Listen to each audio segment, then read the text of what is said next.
distribute food. Take care of the economy of your country. And he said that is an individual duty upon every person.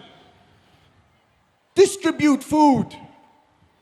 He recognized, sallallahu alayhi wasallam, that the second major concern in the life of every human being is how and where he's going to eat from, especially if they have dependents and children. And ask those in Palestine about what food insecurity means.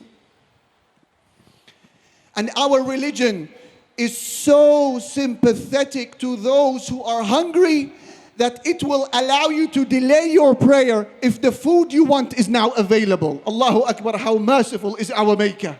He said, sallallahu alayhi wa sallam, لا صلاة بحضرة طعام ولا وهو يدافعه الأخبثان. There is no prayer for the one who sees food and he is desiring it. And there is no prayer for the one who is resisting the urge to go to the bathroom. How merciful is our Lord.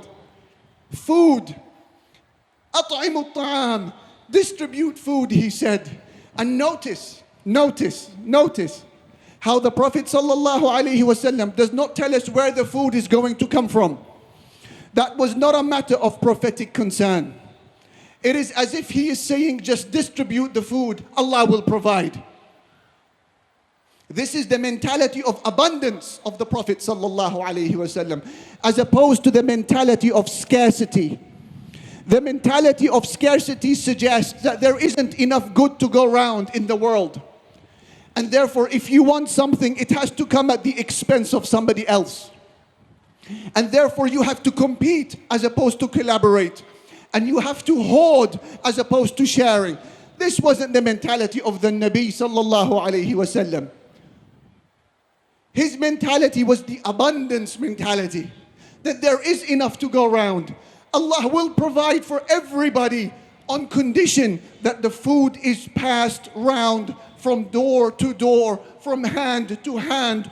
Open up your business, open up your homes, and the food will come.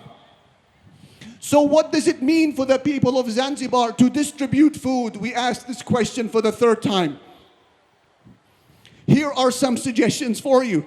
Supermarket owners here, please ensure that you have mechanisms that no food goes to waste at the end of each working day.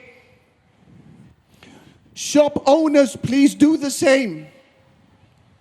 Software developers, create applications to help the shops collect surplus food so that no food in Zanzibar goes to waste.